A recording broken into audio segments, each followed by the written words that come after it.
Week-end chargé à Montréal.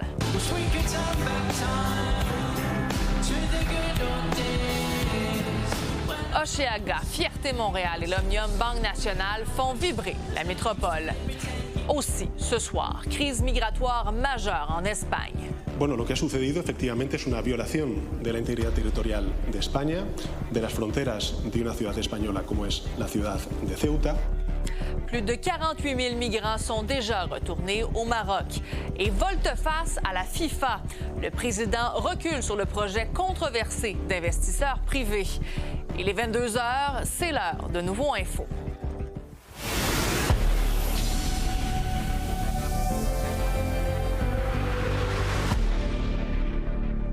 Bonne fin de soirée tout le monde. La saison estivale est loin d'avoir dit son dernier mot et c'est un week-end vraiment effervescent qui se dessine dans la métropole.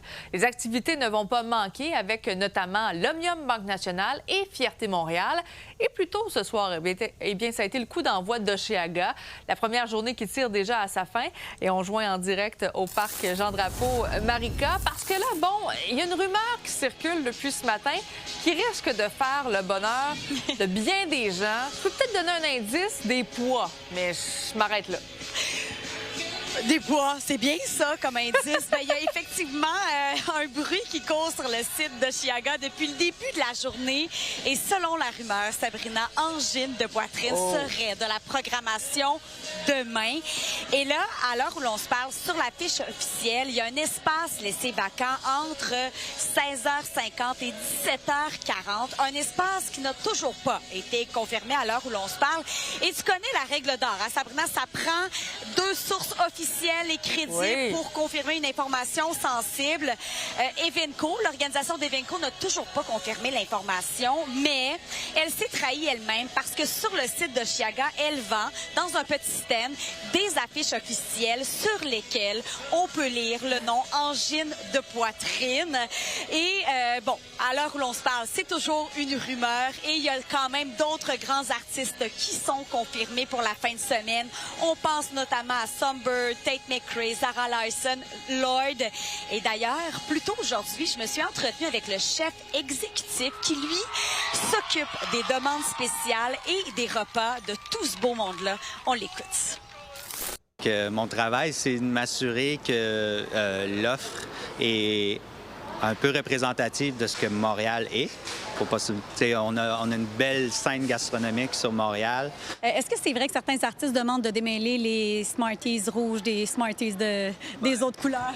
Oui, ça arrive, mais ça, généralement, c'est symbolique, mais c'est aussi une marque de qualité. Donc, ils vont arriver dans la loge, puis sur une demande très, très spécifique comme ça, si nous, à l'interne, on a assuré cette demande-là, ça veut dire qu'on est les meilleurs. Puis à ce moment-là, ils sont calmes, ils sont entre bonnes mains. Quelles sont les demandes que vous avez reçues cette année pour Hochelaga?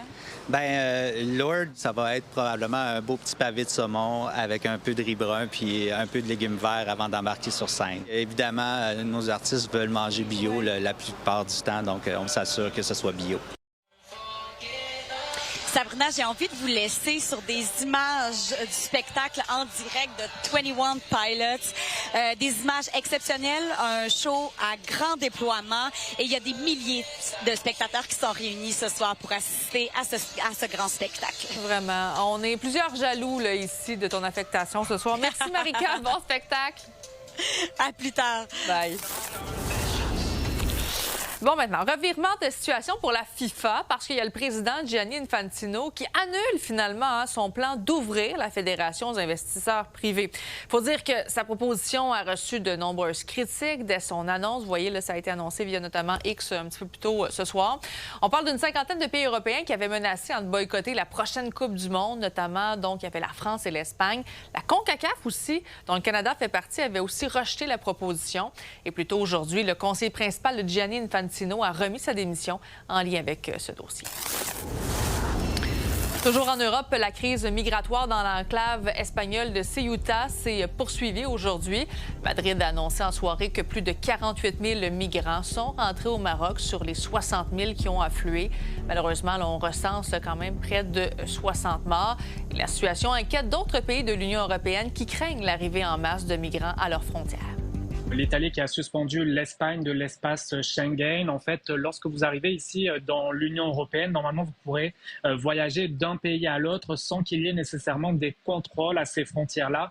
Ce que dit l'Italie, eh bien, c'est qu'elle va restaurer ces contrôles-là pour les gens qui arrivent de l'Espagne vers l'Italie. On nous dit majoritairement les gens qui sont non européens. Il y a également la France qui a annoncé renforcer ses contrôles à la frontière avec l'Espagne. L'accord conclu pour le désarmement complet du Hamas à Gaza semble fragile. Les États-Unis et le Hamas ont tous deux confirmé l'entente, mais quelques heures plus tard, Israël ne semble pas sur la même longueur d'onde. Juliette Poirot.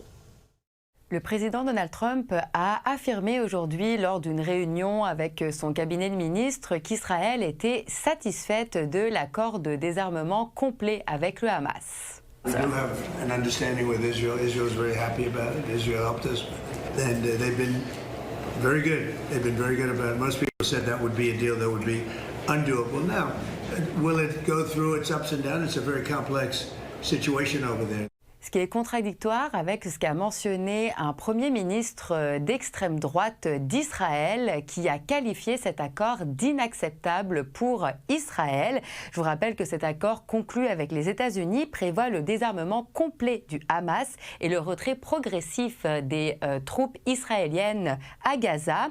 Sauf que pour que cet accord soit appliqué, eh bien, il faut que toutes les parties acceptent les conditions. Pour le politologue et expert du Moyen-Orient, Sami Aoun, les prochains jours seront cruciaux. Il faut que l'engagement israélien soit clair et limpide et aussi de Hamas de ne pas jouer dans les déclarations sur des nuances entre ses propres dirigeants. Mais pour l'instant, on pourrait dire que les 14 prochains jours sont quand même décisifs pour voir est-ce qu'il y a vraiment une confiance. Et la pression de l'administration Trump sur M. Netanyahou est quand même très sérieuse et gigantesque. À ce moment, il devrait se plier. Est-ce qu'il pourrait saisir une occasion qu'il y a une infraction, qu'il soit du Hamas, qu'il soit du djihad islamiste, pour justifier, continuer ces attaques, ou simplement il y a de bonne foi, on pourrait comprendre que dans la stratégie israélienne, le Gaza devient un grand fardeau. Cet accord pourrait pourtant être une avancée importante vers la fin de la guerre à Gaza. Cependant, sur le terrain, eh bien, les Gazaouis accueillent cette nouvelle avec peu d'optimisme. Eux qui ont notamment été habitués à ce que les accords de cessez-le-feu ne soient pas respectés. En terminant, je vous rappelle que la guerre entre Israël et le Hamas a fait plus de 73 000 morts, dont la majorité d'entre eux sont des Palestiniens, sans oublier évidemment les dizaines de milliers de blessés et les dégâts considérables dans la bande de Gaza. De retour chez nous maintenant à Ottawa, qui a annoncé l'entrée en vigueur d'une surtaxe de 25 % sur certains types d'armoires et de meubles lavabo en bois importés. C'est une mesure qui, il faut le dire, exclut toutefois les États-Unis. Le Mexique, Israël, le Chili et d'autres pays en développement sont aussi épargnés. La menace de grève des agents de bord de WestJet plane toujours. L'entreprise a d'ailleurs annoncé aujourd'hui avoir commencé à stationner ses Boeing 737 en cas d'un éventuel conflit de travail. WestJet affirme que les négociations avec les syndicats canadiens de la fonction publique, qui représentent les 4 700 agents de bord, sont toujours présentement dans une impasse.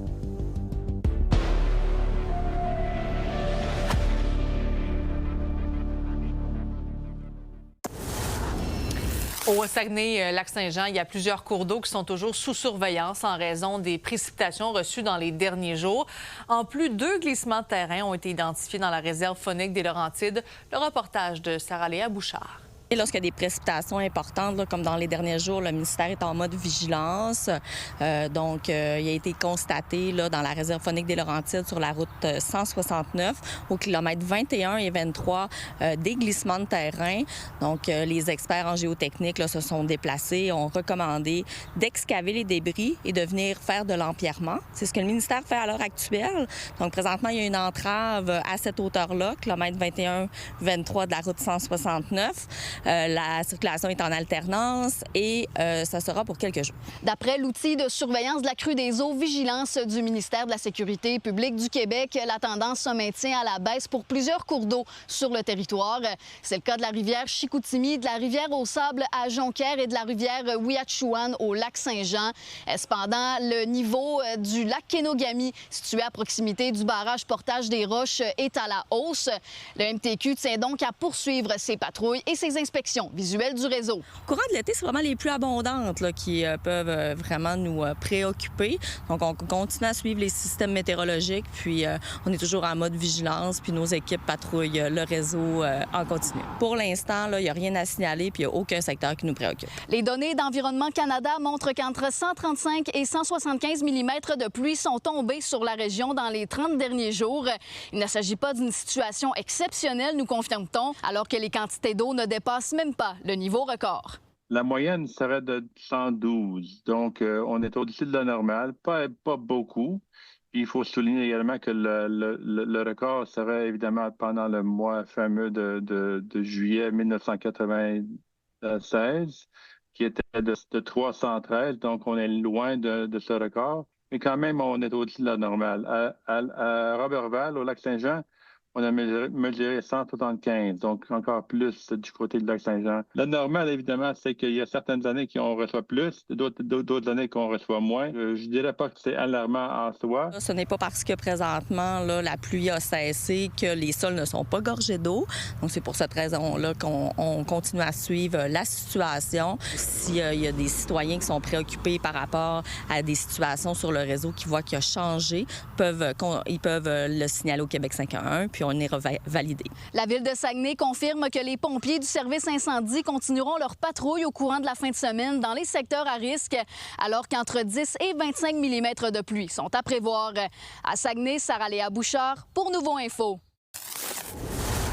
La 20e édition de Fierté Montréal bat son plein. Le coup d'envoi qui a été donné dans les dernières heures. Et pour en parler, je reçois le directeur par intérim de Fierté Montréal, Higino Monteiro. Bonsoir, Monsieur Monteiro. Bonsoir, merci pour l'invitation. Ça fait plaisir. Donc, ça fait quand même 20 ans, comme je le disais, que le festival existe. À quel point, dites-moi, l'événement a permis de faire avancer la cause des gens de la communauté LGBTQ2S+.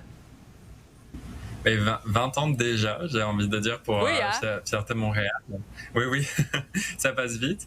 Moi, je vous dirais quand même que ça nous permet de nous souvenir qu'au-delà du festival, une fierté, c'est avant tout aussi une manifestation puis un espace de visibilité. Je pense qu'avoir l'occasion à Montréal, on a quand même un événement assez unique, d'avoir l'occasion d'avoir une si grande plateforme de visibilité pour les membres de nos communautés, mais aussi les organismes communautaires, puis toutes les personnes qui travaillent fort au quotidien. Ça permet quand même de sensibiliser, de continuer à éduquer justement la population générale sur les besoins, les revendications de nos communautés. Je pense que sur 20 ans, on a vraiment construit cette plateforme avec les communautés et on en est fiers quand même. Oui, vraiment. Justement, parlons de cette édition cette année. Qu'est-ce qu'on va retrouver dans la programmation? Mais là, cette année, on veut vraiment une édition. On a une édition qui se veut très locale. On a plus de 95% d'artistes locaux. C'était important pour nous vraiment de remettre justement la localité au centre du festival. On va avoir un gros moment qui est important pour nous, c'est le show du 20e. Le show du 20e qui aura lieu le samedi 8 août au Parc Olympique. Il célèbre à la fois les 20 ans de l'organisation, mais 50 ans de militantisme. Et on va vraiment souligner ça avec plus de 150 artistes sur scène ce soir-là au Parc Olympique. Bon, et quand vous nous parlez d'artistes, justement, quel genre de spectacle on peut voir? J'imagine, bon, il y aura de la drague, de ce que j'ai vu, mais qu'est-ce qu'on peut voir également pendant la fierté? Là, on a quand même ratissé large cette année. Je vous dirais que vous pouvez retrouver de la drague. C'est sûr, en ce moment même où je vous parle, il y a justement Drague en folie sur notre scène Loto-Québec dans le village. On a des DJ, on a de la musique live, on va avoir du cirque, on va même avoir de la littérature. On a beaucoup de formes d'art qui vont se succéder. On a vraiment ratissé large. On est allé dans la diversité artistique aussi cette année. Vraiment. Et on va souhaiter quand même que la météo soit de votre côté. Je sais que demain, bon, ça va être coup-ci, coup-ça, peut-être dimanche de la pluie. Mais bref, quand même, on va vous souhaiter un bon festival. Et bien sûr, parents, enfants, tout le monde est bien sûr les bienvenus à votre festival. Merci beaucoup, M. Monteiro, d'avoir été avec nous ce soir. Merci beaucoup. Bon, on parlait d'Oshéaga et de Fierté Montréal, plus tôt dans le bulletin, mais il y a aussi l'Omnium Banque Nationale qui débute demain. Cette édition promet. Pourquoi? Parce que le Québécois Félix Auger-Aliassime est la deuxième tête de série. Lily Mercure s'est rendue sur place. Les derniers préparatifs se sont tenus aujourd'hui au Stade IGA à la veille du lancement de l'Omnium Banque Nationale. On se sent fébrile, mais en même temps, on est excité. On a vraiment hâte de voir les amateurs. Il y a beaucoup de choses qui sont nouvelles, fait qu'évidemment, notre programmation continue d'évoluer. Le fait aussi qu'on est rendu sur un format sur 2 jours fait qu'on commence le premier week-end, encore une fois, avec les qualifications, mais on a une seule journée de qualification comparativement avant. Maintenant, dès le dimanche, on tombe dans les matchs du premier tour.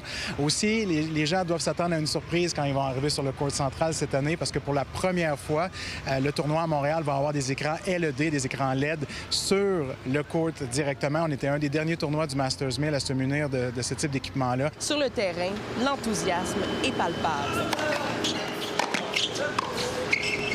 C'était ce matin qu'avait lieu le tirage au sort. La deuxième tête de série, le Québécois Félix Auger-Aliassime, se retrouve dans le bas du tableau, ce qui lui permettra de profiter d'un laissez-passer au premier tour.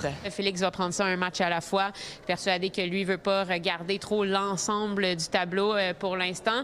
Mais je pense que, somme toute, c'est quand même un bon tableau pour lui. Oui, il y aura de bons tests, mais en même temps, tu veux avoir des matchs quand même assez relevés aussi dès le début du tournoi pour bien entrer dans ton tournoi. À chaque année, il y a des surprises, évidemment. Ça fait en sorte qu'on a vécu différents contes de fées aussi. Un conte de fées, le tournoi en a connu un l'an dernier avec la jeune sensation Victoria Mboko. La joueuse de 18 ans avait été déclarée championne en titre. C'est d'ailleurs l'an dernier que l'Omnium est passé d'une durée de 7 à 12 jours pour se rapprocher d'un format d'un tournoi du Grand Chelem. On parle quand même de quelques 290 000 visiteurs par année. 30 % de ces gens-là proviennent de l'extérieur de la métropole. Et donc ça, c'est des gens qui viennent pour 2, 3, 4 jours, voire plus. Donc, ils dorment dans les hôtels, ils mangent dans les restaurants avant ou après les parties. Alors, on estime les dépenses touristiques associées à l'Omnium à quelques 80 millions de dollars. Dans le but de renforcer la place de la pratique sportive à Montréal sur la scène mondiale, Tennis Canada veut transformer une partie du parc Jarry. Ça inclurait la construction d'un stade avec un toit rétractable. L'endroit qui est étudié pour l'instant est le terrain de baseball. Mais des résidents de Villeray s'opposent au retrait d'installations sportives. Quand même, l'opposition citoyenne, comment vous voyez ça? Bien, je pense que c'est normal que les gens aient des inquiétudes, se posent des questions, mais étant donné qu'on est au début du projet, c'est un peu à ça qu'on veut répondre dans les prochaines semaines. Toutefois, il y a des opportunités aussi avec la communauté à travers ce projet-là. Si on pense, par exemple, à la déconstruction du stade, ça peut permettre aussi un certain réaménagement du site. Le tournoi commence demain. D'ailleurs, l'accès au site est gratuit samedi et dimanche. Ça prend par contre des billets pour y accéder. À Montréal, Lily Mercure, pour Nouveau Info. Est-ce que tu serais capable d'identifier un monarque dans la nature? C'est la 10e édition du Blitz pour le suivi international du monarque. Ça, c'est un événement du Mexique jusqu'au Canada qui invite les gens à compter les papillons. Ça permet d'avoir beaucoup de données scientifiques pour mettre en place des mesures de conservation efficaces pour le papillon monarque. Si vous observez les monarques avec les données flash dans toutes ces formes différentes, que ce soit l'œuf, la chrysalide, la chenille ou le monarque adulte, vous le soumettez sur notre site web. C'est très simple, il n'y a pas forcément d'inventaire. Il y a aussi les données mission qui nécessitent un compte et un peu plus de rigueur dans la soumission. Et le meilleur endroit pour trouver les monarques, c'est là où il y a de l'asclépiade. Ouais, les feuilles sont très très larges et elles sont posées. C'est aussi la source principale de nourriture des chenilles. Les chenilles sont spécialistes, donc elles se nourrissent de l'asclépiade et les adultes sont généralistes. Le papillon monarque est en voie de disparition depuis décembre 2023. On a observé une diminution de 90% de leur nombre depuis les dernières années. Grâce aux données, il y a même une carte interactive qui montre les zones avec le plus de monarques. Le monarque est une espèce parapluie. Donc en protégeant le papillon monarque, on protège aussi plein de pollinisateurs qui ont un rôle écologique important. C'est aussi un symbole de coopération internationale, le monarque. L'année passée, 9000 personnes ont participé au recensement des monarques et cette année, pour la 10e édition, le projet aimerait atteindre 10 000 personnes.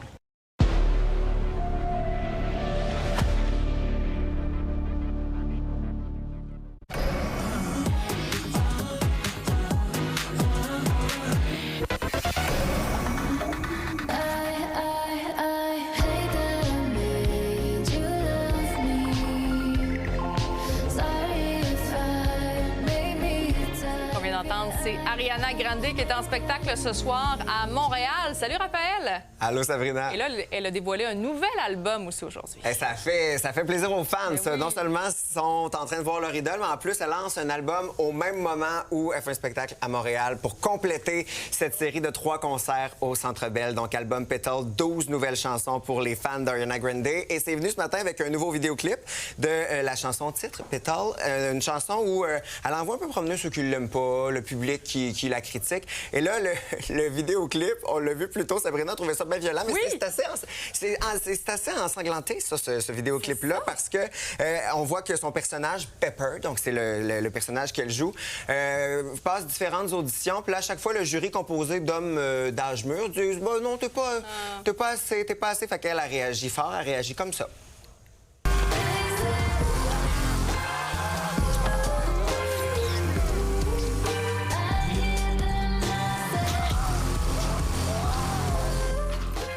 Il y a pas mal de sang quand même. Mais tu m'as dit que c'est pas tout le long comme ça, c'est ça? Non, c'est un beau... La vidéoclip est très bon. J'ai ri aussi. Il y a tout ça. Ah bon, okay, mélange d'émotions.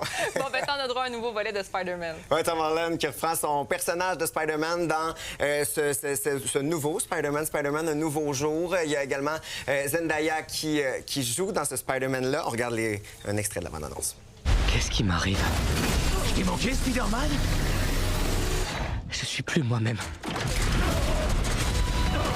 J'arrive plus du tout à me contrôler. On est 4 ans, les événements se déroulent 4 ans après les événements qu'on avait connus dans le dernier film. Et là, on se souvient que Doctor Strange avait fait en sorte que plus personne ne se rappelle de Peter Parker. Donc, Spider-Man est très seul parce que même ses amis ne se rappellent plus de lui. Mais il va quand même continuer d'essayer de sauver le monde, avoir différents ennuis de santé aussi dans ce film-là. Spider-Man, donc, qui est à l'affiche dès maintenant. Et bien sûr, le week-end est à nos portes et tu as des suggestions de sortie pour nous. Bouffe ton centre, ça, c'est à Sherbrooke. Et on va donc vous déambuler dans la rue Wellington-Nord. Il y a différents chefs cuisiniers qui vous concoctent des petites bouchées pour découvrir de nouvelles saveurs. Il y a de l'ambiance un peu partout dans la rue. Il y a différents spectacles aussi qui sont présentés. Il y a une zone familiale également. Et en fin de semaine, débute le mois de l'archéologie au Québec. Donc, c'est vraiment tout le mois d'août. Vous allez sur le site moisdelarchéo.com, vous sélectionnez votre région, votre tranche d'âge, tout ça. Et vous pouvez choisir des ateliers, des activités qui mettent en lumière le thème de l'archéologie. Et comme tu dirais, c'est franchement chouette. C'est franchement chouette, franchement bon. Tout ça, on aime ça. Bonne fin de semaine. Bon week-end. Salut.